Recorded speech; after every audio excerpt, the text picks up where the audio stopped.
Anyana timirandasya yananjala shalakaya chakshulunmilitam yena tasmai Shri Gurave Namaha. Jai Gurudev, everyone. Welcome to our rowdy question and answer session today. So I really appreciate the questions that you sent in because I think they're applicable to all of us. And so I picked, this question came in kind of late yesterday, but I'm putting it at the start because this question will set the context for everything. And this question is basically how we live in this reality. So here we go. Jai Gurudev, dear Swamini, I hear we're trying to go back to where we come from. If I'm correct, our soul is eternally in God's bliss, serving and loving him. So why then is this body and mind trying to get back to where it actually already is? That being asked, what a divine marvel Guruji is in our heart, and would Guruji be the answer? So she's saying, what's the point? If we're already in God's bliss, why do we have to be created in a mind and body that is only trying to get back? And this was one of the first intense conversations I had with Guruji when I met him in Vancouver. So when he first flew here in June of 2018, I was sitting next to him and he sort of out of the blue said, you know, there's older souls than Mahavatar Babaji. And all these light bulbs went off. And I had read about this when I was in solitude in India. And so I said to him, you mean the Saptarishis? And he just lit up and he went, yes. And I said, it's my understanding that they have written everything that's to happen and we just have to play our part. And he went, yes. And the whole table jumped because he was so intense. And I just felt this wave of relief. And it became so clear to me because my background is film. And to know that all of this has been written by writers, and then a director is provided, the guru, and we are actors. So we are simply playing parts. And that's what I said to him. I said, it's my understanding we just have to play our part. And that's it. So even though it seems incomprehensible, and Guruji tells us over and over again that this mind was not created to understand more than this reality, that the mind is only impressions and memories. So it can't go beyond this three-dimensional world that you're tromping through. Anything beyond that is beyond comprehension for the mind, right? So, you know, these questions like, you know, if we are trying to go back to God's bliss, then why would we even leave God's bliss, or why would we think we are? And if you want, just think of yourselves as entertainment, right? The divine is creating a movie. He's got his writers, he's got his directors, and he's got all of us as actors. And when you follow the director, when you follow the instructions by the guru, then the movie plays out perfectly, exactly the way it's supposed to. But most of the world is full of actors who do not follow the director, right? They're not following a guru.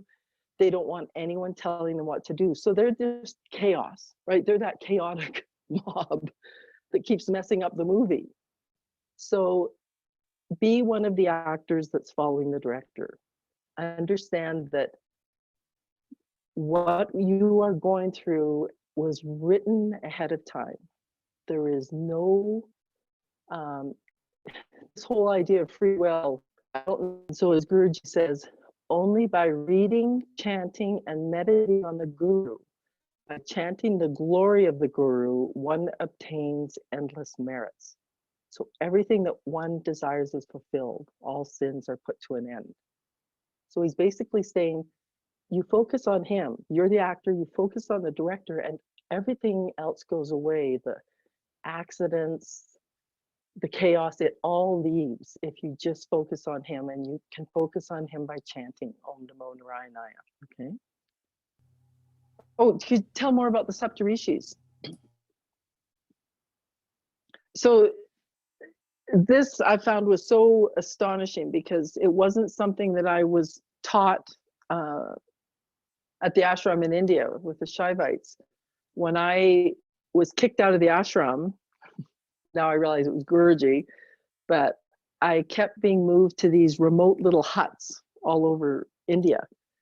And at first I was just kind of exhilarated because that's how I had heard seekers lived, right? I'd read a lot of biographies by Ramakrishna, different saints in India, and they'd all kind of been left on their own in these huts. So I thought, okay, just, you know, deal with it. This is the way to go. And one hut had a book that I'd never seen before in my life, and it explained about these Saptarishis. So I'm not exactly sure. But obviously you can Google it. And I know that in our devotee manual, we've got a small little excerpt about our lineage, the Bharadvaja Gotra. And I even, if I find it, I'll post it in the Telegram group. Guruji was showing how you're supposed to chant as part of this lineage. He was on a bus in India and he's holding his ears.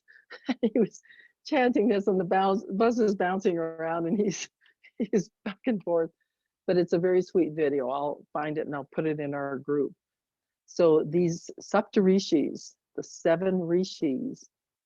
So from what I can figure, when Brahma creates our little pod, like if you look at existence as this massive infinite sheet, and what happens is these bubbles are created all over it, millions of bubbles, and each bubble has a Brahma, a Vishnu, and a Shiva in it. So, and they're constantly forming and dissipating endlessly. Like the immensity of it is beyond what our mind can comprehend. But when this bubble shows up with our universe in it, these 7 rishis also come as part of the package, and they write the whole script. So you've probably heard about people who go to India and they go to some of these ancient astrologers and they get their palm leaf read, and all they have to give is, I think it's their birth date and where they were born, and they come out with this reading that describes their whole life.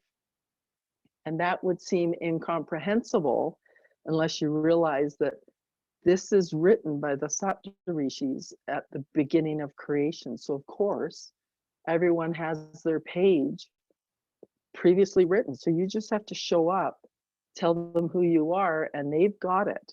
They've got it written down. And it's because it was created at the beginning of time. And in some cases, they will fill you in on some of your past lives. But what I've experienced is any of these tools, they're very careful about how much information they give you, because sometimes information can hurt your progress. So either you were so horrible in a past life that you would just be destroyed hearing about it, or the path for you is so immense that it might frighten you, thinking I'm not worthy, I'm not good enough. So I have rarely been given information about my path. I've had Vedic astrologers meet me and go, oh, let me do your chart. And then I never hear from them again. So I know literally nothing about. The only thing I've stumbled on from my past is in some of my other talks when I've talked about asking for forgiveness, because I've become very aware of harm that I've created in a past life. So my only information has been, don't screw up again. Like, you've been a nasty person in the past and don't ever do it again. So, that's kind of been keeping me on the straight and narrow. But your whole existence, all of your lives, it's all written down, and it's the Saptarishis who do it. And so we're in a very profound lineage, since we're from the lineage that created Dronacharya, who was the guru in the Mahabharata war. So like they say, out of millions, maybe one will become a seeker, and out of the ones that become seekers, maybe one will actually know God. And here we are, we know God, we've met him in person, right? So this is beyond your wildest dreams, and don't waste it, right? If when you hear teachings, if Guruji says to do something and you have a reaction to it, then that's when you go in and you go, why am I having this reaction to it? You know, this is the goal I've been looking for, and now I'm being handed the answer and I'm resisting.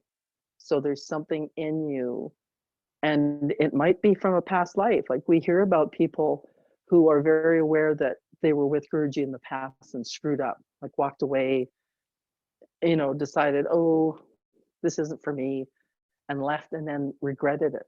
So especially in these times, like we're watching such immense shifts happening in the whole world. And Guruji said, in 10 years, you won't recognize it. He said, nothing will be the same. So this is when you definitely hang on to the coattails, to the feet of the guru, right? Because we can't even fathom what's being written down, what paradigm shift is happening. But to me, it's massive. There is something so huge that it's beyond our comprehension, and we're just being handed it in baby steps that we can handle. So we have to keep listening to him. We have to keep shifting with what he's instructing us. You know, the way he brings in new chants, he shifts, you know, a practice. Do this, try this, you know, read this. He's not doing it just to keep us busy. There's a specific energetic reason why we have to keep shifting to handle the paradigm shift that's going on in the universe. And the Saptarishis have already written that this was going to happen. So our next question, for some time, I have in my mind a question regarding sincerity, as I hear it often from Guruji or other Swamis, how to be really sincere on our spiritual path with ourselves and others. And what does it actually mean? So for me, sincerity and authenticity are very similar words. And it's about who you are inside matching who you are outside. And so that when people meet you, what they see is what you get. That when you say, I care about you, can I help? That inside you're not going, well, I hope she says no, I'm really too exhausted to help anyone else, right? Like you have to be speaking who you really are.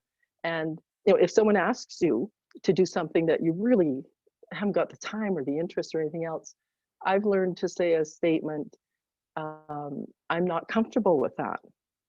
And you say it with a smile, and that way people, they don't fight with you.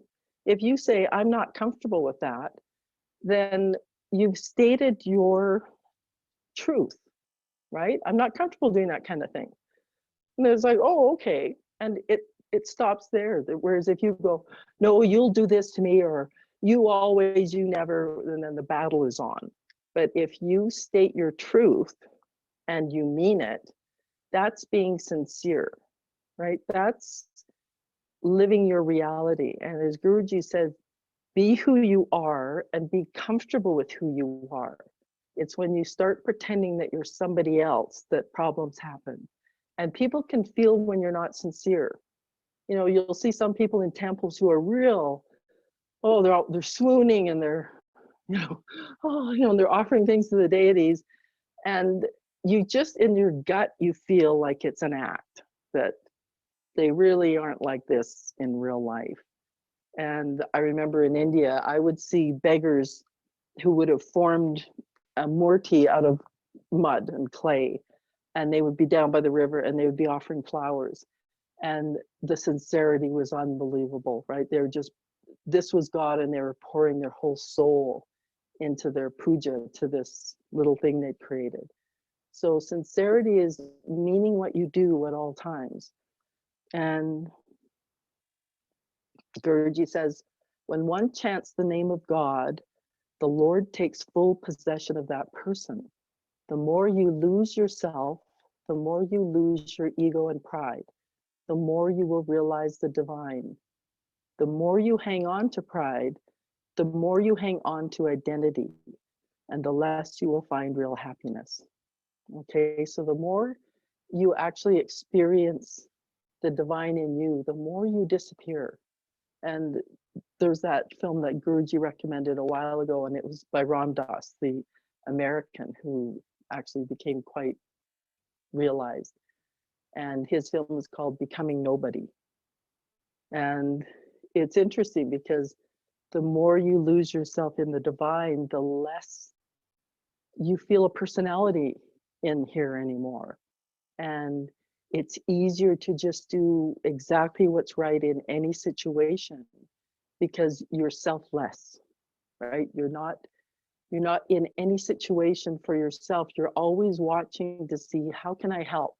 How can I make this situation better? And instead of sitting thinking, well, I'm not comfortable, I didn't, I want a better seat, or how come they don't have more chairs in here, right?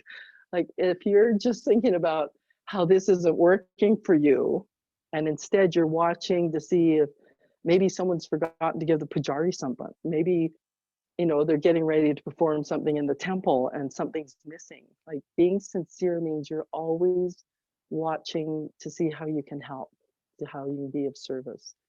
And if someone asks you to be of service and do something that is, maybe physically too much for you, or you're going to have a problem, just say your truth. Say, I'm actually not capable of that, or that isn't going to be good for me, but could I do something else?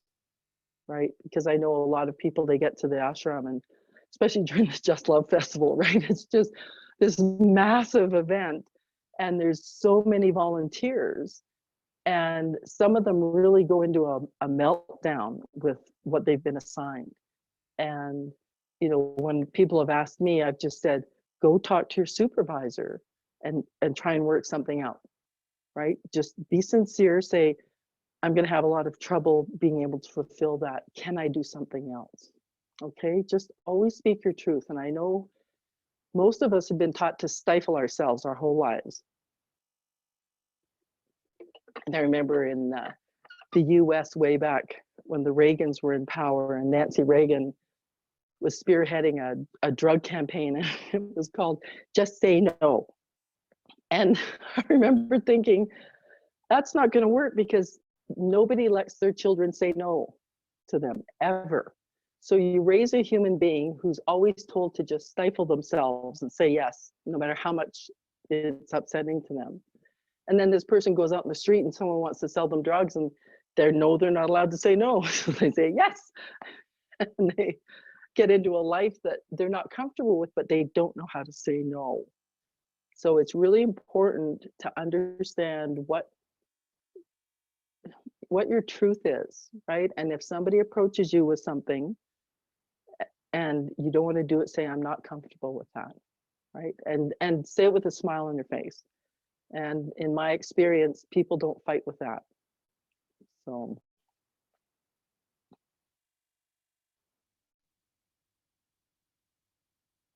Okay, here we've got one from our wild horse lover.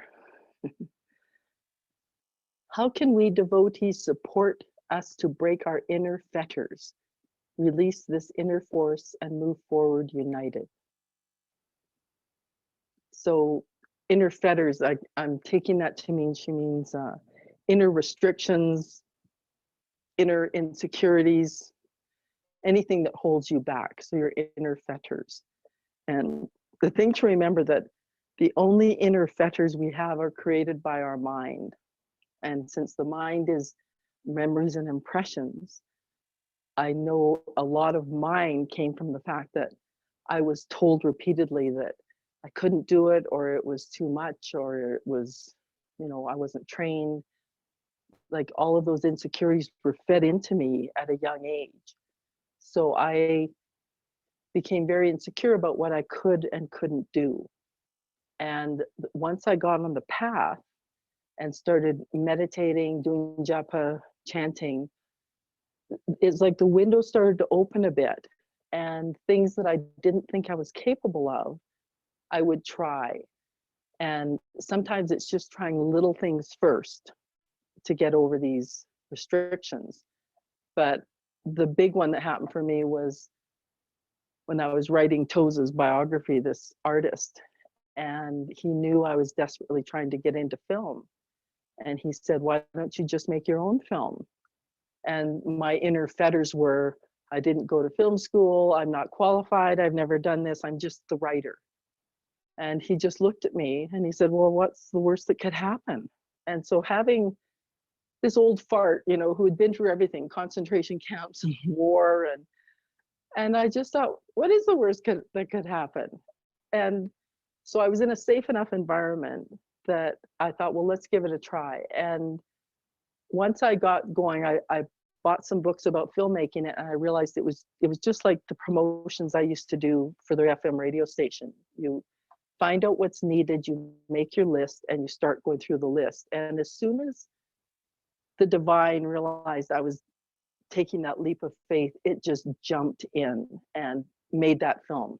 I can take no responsibility for that film because it launched, like it just, people and film and food and everything showed up for free at such a pace that I couldn't even keep up. And I witnessed the same thing when Gurji came to Toronto to do darshan in 2019. So 6 followers in all of Canada, and Gurji announced he was coming to do darshan. And so we all just ran and worked as hard as we could in our little pods.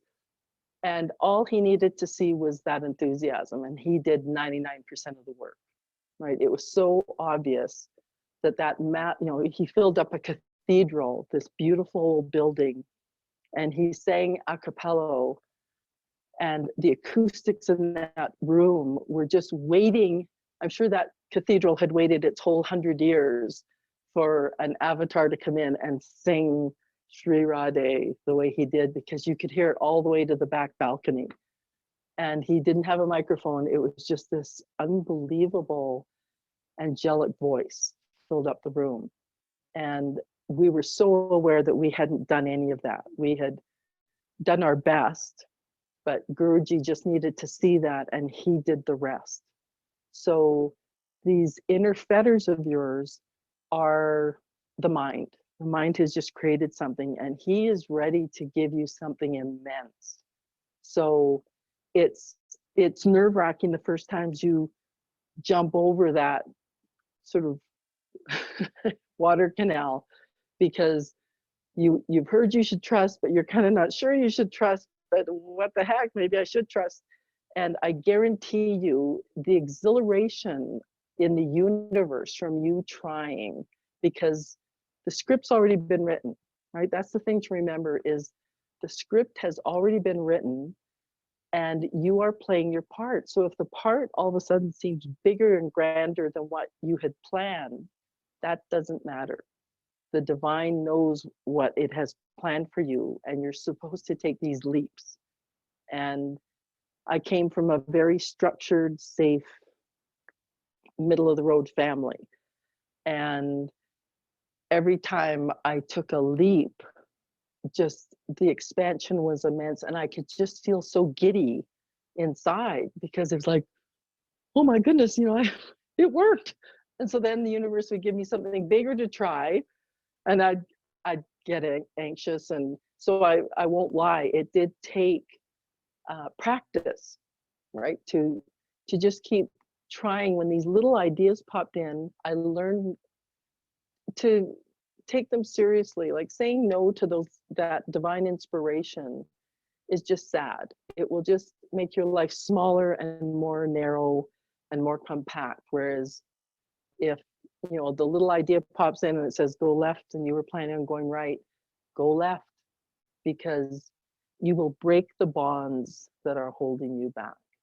You will break loose of the fetters that, because you're from a conservative family or because you've never had a lot of faith in yourself. Like all of these things are created by your mind. So if you let the divine jump in, the bonds get broken and everything just explodes on you. And you will be running to catch up, I guarantee you. It's the only way to live.